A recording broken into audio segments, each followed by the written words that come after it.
All right, so you know how every other day there's a new company out there boasting about their amazing wellness program. It's always like meditation apps or discounted gym memberships. And hey, those things, they're not bad, right? Right? They're perks. But it all feels a bit like, putting a Band-Aid Oh, on a much bigger issue. well, And I think a lot of us are kind of past that point. yeah. Like we get it. We want the real deal. We want actual change. And thankfully, that's exactly what we're diving into today. We've got this really sharp LinkedIn article by Tamer El-Tonsy. Yeah. He's an HR expert who is not afraid to like really call out the BS. Mm. And he really digs into those kind of surface level well-being programs and their shortcomings. So less free fruit, more like actual change. How do we make workplaces where people actually feel valued, supported, actually empowered? Well, and that's what I find so interesting about El-Tonsy's take is he's not saying to just completely ditch the idea of corporate well-being, right? Like he acknowledges that, yeah, when people feel good, they're probably going to perform better, but he's pushing us to look beyond that, like really think about the why behind these initiatives. Yeah. And that brings us to like the classic employee survey. I Yeah. feel like everyone has a complicated relationship with the employee survey. Right, yeah. Because it's like, oh, here's your chance. Your voice will be heard, but like, Well, and that's what he was saying is while the intention is to, gauge employee sentiment, they often fall short. You have that response bias. People want to be seen in a particular light, so, they're more likely to answer in a way that reflects well on the company. totally. Or even on themselves, rather than being, brutally honest. Especially if you don't think anything is going to happen. Like, what is the point then, right? Yeah. It's like I either complain and then nothing changes, or, I just click the boxes to get it over with. And he's also pretty critical of pulse surveys too, right? Interesting. Like these quick check-ins, but I mean, how valuable are the insights if employees are just clicking through to get back to their overflowing inbox? Yeah, we love data, more data, more data, but you've got to do something with it. And I think El-Tonsy makes a really interesting point about that. Can you talk a bit more about that? Yeah. So he gives this example of, you have an employee and they mark stressed on a Monday morning pulse survey. Okay, yeah. So you have that data point. But if you don't have context, it's pretty meaningless. Right. That stress could be from a million things. It could be a terrible commute. It could be a fight with their partner. The kid's sick, not necessarily a reflection of their overall job satisfaction. It's those step counters, right? It's like, oh, you got your 10,000 steps, but it doesn't know if you were like chasing a toddler. Exactly. Or like you actually went for a nice walk. Right. It doesn't know. So, okay, so surveys, maybe not the be all and end all. So what about all those other like perks that companies are always offering up? Ping pong, the nap pods, unlimited kombucha. Right.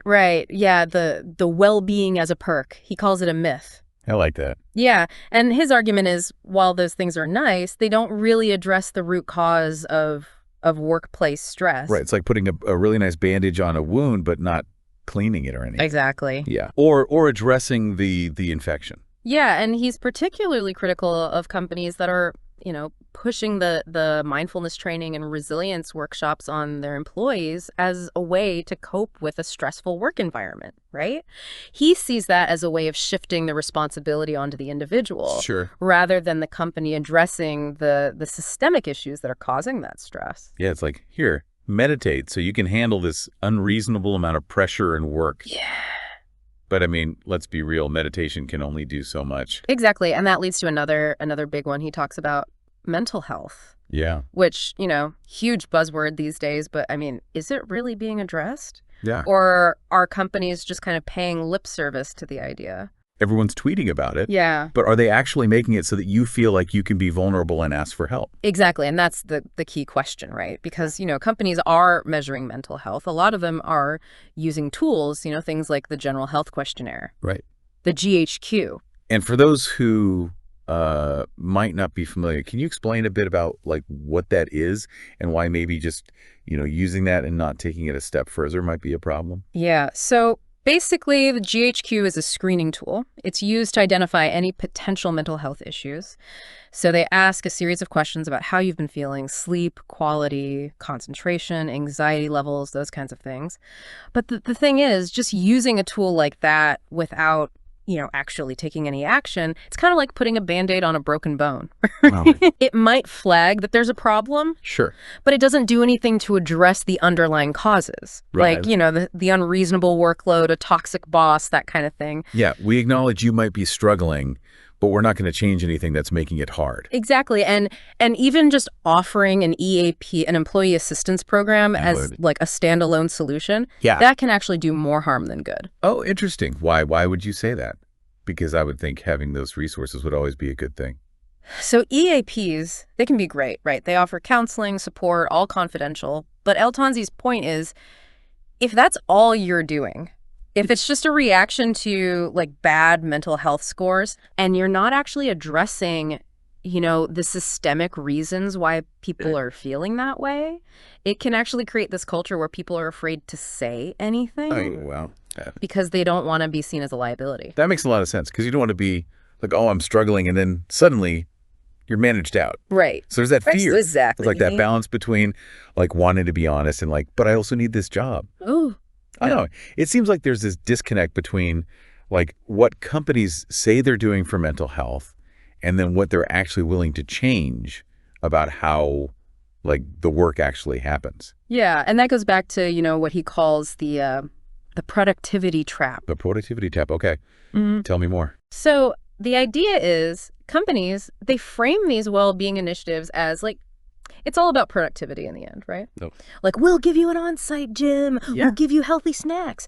But it's not necessarily because they actually genuinely care about the employees' well-being. It's because they know that healthy, happy employees are more productive. They're going to make you more money in the end. Right. Exactly. So well-being is just another thing, another metric to track, just another line on a spreadsheet. Exactly, yeah. And while he acknowledges, there is a correlation there. Sure. When we reduce it to the means to an end, we forget that it should really be about creating an environment where people feel actually supported, respected, empowered, Yeah. It's like, we want you to feel good so you can do your best work versus like, we want you to feel good because we actually care about you as a human. Exactly. Yeah. Shifting the focus. It's less about what you produce as an employee, more about like how you actually feel. It sounds like this is a pretty big shift that he's calling for. Yeah, it's a big shift. It's moving away from that transactional view of well-being to something that's more holistic, more human-centered. Which all sounds great. But I imagine some companies are like, okay, so what do we do? If surveys aren't it and perks aren't it, then what? That's the million-dollar question, right? And El-Tonsy, he doesn't pretend to have all the answers. Right. But he does give some concrete suggestions for moving in the right direction. Okay, give me some of those. Like, what are some of the things he says companies should be focusing on? One of the big ones, probably the biggest one, is workloads. He's basically saying, like, instead of throwing more resources at a problem, you need to fundamentally rethink, like, how work is actually structured and delegated. So it's not just about giving people more time or more help, but it's about thinking, are we asking too much in the first place? Exactly. It's about creating a culture where it's okay to say no. Oh, interesting. Where it's encouraged to set boundaries and you're not being punished if you need to take a break. Yeah, because it's not really a vacation if you're dreading coming back to, like, a million emails. Exactly. And that actually kind of relates to another one of his points, which is about promoting these flexible work arrangements. And I don't just mean like working from home a couple of days a week. I'm talking about really giving employees autonomy, like over their schedules, where they're working, how they're working. So it's about like actually trusting people to get their work done in a way that works for them, which I feel like for some companies, that's a big ask, especially if they're used to like, butts in seats, that whole thing. Yeah, for sure. It's a big shift. But, El-Tonsy, he argues that it actually leads to, more productivity, more engagement. People actually feel better. Right. Because if you feel trusted, you're more likely to, actually want to do good work. Exactly.